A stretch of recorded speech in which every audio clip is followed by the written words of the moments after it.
Dear students, welcome to my English class. Students, আজ আমরা solve করব ক্লাস 8-এর রায় ও Martin প্রশ্নবিচিত্রা 2025 থেকে দ্বিতীয় ইউনিট টেস্ট পরীক্ষার জন্য 7 নম্বর স্কুলের মডেল সেট থেকে পার্ট 2 এর ভিডিও। পার্ট 1 এর ভিডিওতে আমি তোমাদের সঙ্গে রিডিং স্কিল, সিন, প্যাসেজ থেকে দেওয়া সমস্ত প্রশ্নের সমাধান করে দিয়েছি। পার্ট 2 এর ভিডিওতে reading skill, unseen, grammar and vocabulary থেকে যে প্রশ্নগুলো বাকি আছে এগুলো সমাধান করে দেওয়া হবে। চলো তাহলে মূল ভিডিওটি শুরু করা যাক। 3 দাগে দেখো, read the following passage carefully and answer the question given below. তো তোমাদের এখানে একটি আনসিন প্যাসেজ দিয়েছে এবং তারপরে তোমাদের কিছু প্রশ্ন দিয়েছে। তো এই দাগের প্রশ্নগুলো প্রথমেই দেখে নেব। অ্যান্সার দ্য ফলোয়িং কোশ্চেন, নিচের প্রশ্নগুলি উত্তর দাও। তো দেখো এখানে দুটি প্রশ্ন দেওয়া আছে, 1 নম্বর করে, মোট 2 নম্বর প্রশ্নের উত্তর দিতে হবে। প্রথম প্রশ্ন, why did men leave the ship? কেন লোকজন জাহাজ ছেড়ে চলে গিয়েছিল? আর 2 নম্বর হচ্ছে, হোয়াট হ্যাপেন টু কাসাবিনকাস ফাদার? তো কাসাবিনকার বাবার সঙ্গে কি হয়েছিল বা কি ঘটনা ঘটেছিল? এই দুটি প্রশ্নের উত্তর চলো আমরা দেখে নিই। দেখো প্রথম যে প্রশ্নটি আছে তার উত্তর হবে, suddenly the ship caught fire which spread over the deck, so men left the burning deck. আর 2 নম্বর যে প্রশ্নটি আছে, কাসাবিনকার বাবার সঙ্গে কী ঘটনা ঘটেছিল? তো এটা উত্তর হবে, Casabianca's father was killed by the enemy, অর্থাৎ কাসাবিনকার বাবাকে হত্যা করেছিল শত্রুরা। পরবর্তী দাগের প্রশ্নে আমরা চলে যাব।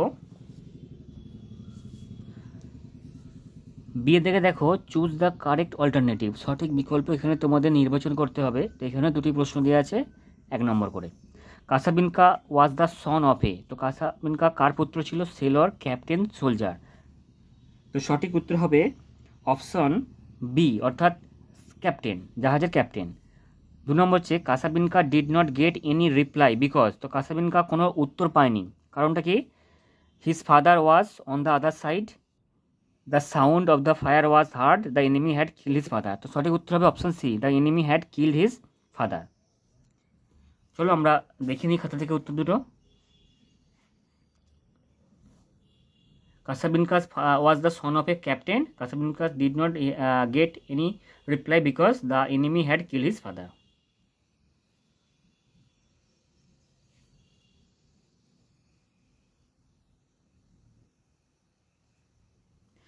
পরবর্তী দাগের প্রশ্নে আমরা চলে যাব।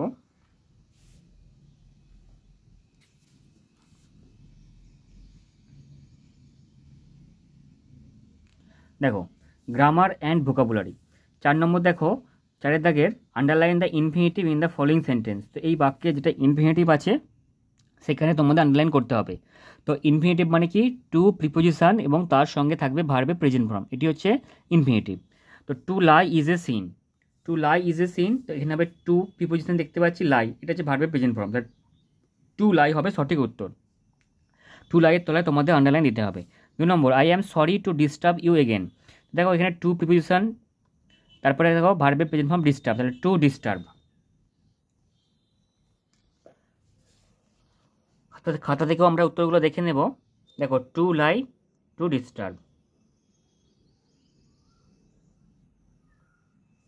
পরবর্তী দাগে দেখো, identify the main clause and the dependent clause in the following sentence.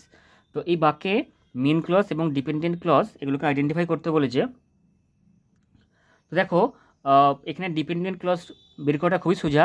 যে বাক্যে লিঙ্কারটা থাকবে, বাক্যের যে অংশে লিঙ্কার থাকবে তারপর থেকে হচ্ছে সেটা ডিপেন্ডেন্ট ক্লজ।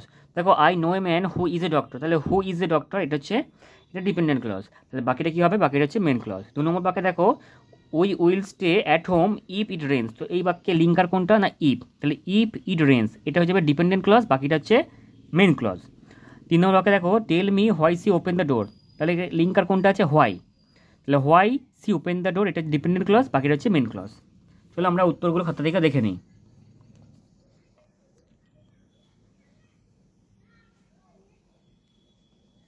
দেখো, I know a man main clause, who is a doctor dependent clause, will stay at home main clause, if it rains dependent clause, tell me main clause, why she open the door dependent clause.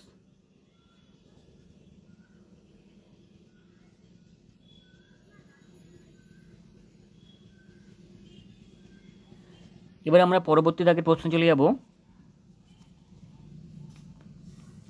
Identify the noun phrase, adjective phrase and adverb phrase in the following sentence. প্রথম দেখো, food and shelter she has none. Food and shelter she has নান।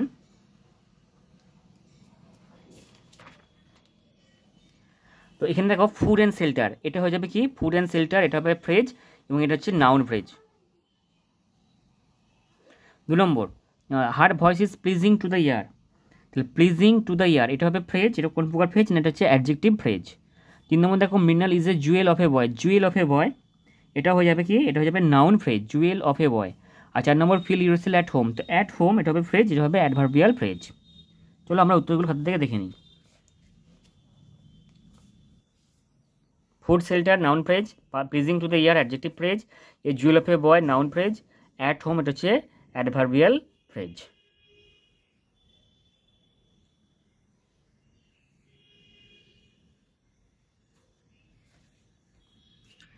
পরবর্তী দাগে প্রশ্ন চলে যাবো। সাথে দাগে দেখো, ডু অ্যাজ ডাইরেক্টেড, অর্থাৎ নির্দেশ অনুসারে করতে বলেছে। তো প্রতিটি প্রশ্নের জন্য নির্দেশ ডান দিকে দেওয়া আছে, দেখো ব্র্যাকেটের মধ্যে। এখানে 5টি প্রশ্ন দেওয়া আছে। প্রথম প্রশ্ন, the swallow said oh how cold the wind is, change into indirect speech. তো এটিকে ন্যাশন চেঞ্জ করতে হবে। চলো দেখে নিই উত্তরটা কী হয়। দেখো, the swallow exclaimed with wonder that the wind is very cold.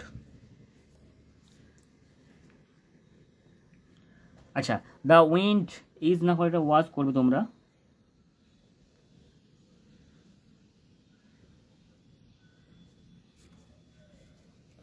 এরপরে দেখো, the rose which grew in our garden is very beautiful. কী বলেছে, find out the principal and the subordinate clause. তো এখানে প্রিন্সিপাল ক্লজ এবং subordinate clause সেই একই ব্যাপার। দেখো এখানে লিঙ্কার কথা আছে হুইচ। ফ্রেজের ক্ষেত্রে আমরা এক নিয়ম দেখেছিলাম, আর ক্লজের ক্ষেত্রে আর এক নিয়ম। দেখো এখানে হচ্ছে, তাহলে হুইচ হচ্ছে লিঙ্কার, তাহলে which grew in our garden এটা হয়ে যাবে কি, which grew in our garden এটা হয়ে যাবে সাবঅর্ডিনেট ক্লজ। তার প্রিন্সিপাল ক্লজ কোনটা, the rose is very beautiful. খাতা থেকে দেখে নাও, the rose is very beautiful এটা principal clause, which grew in our garden এটা হবে সাবঅর্ডিনেট ক্লজ।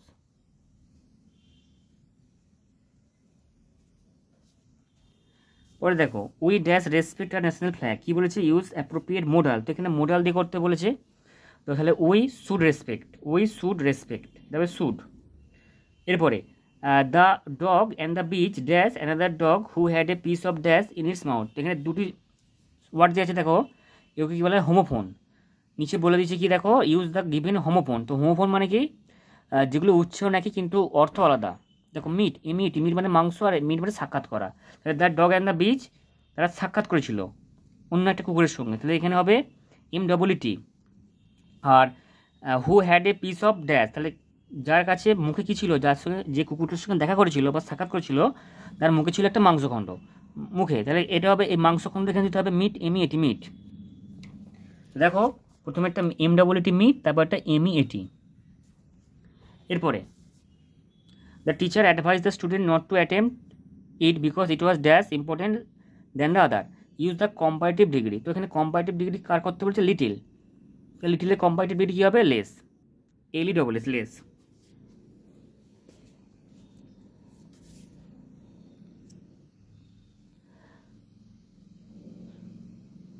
তো স্টুডেন্টস, আজকের ভিডিও এই পর্যন্তই। Thank you so much for watching my video.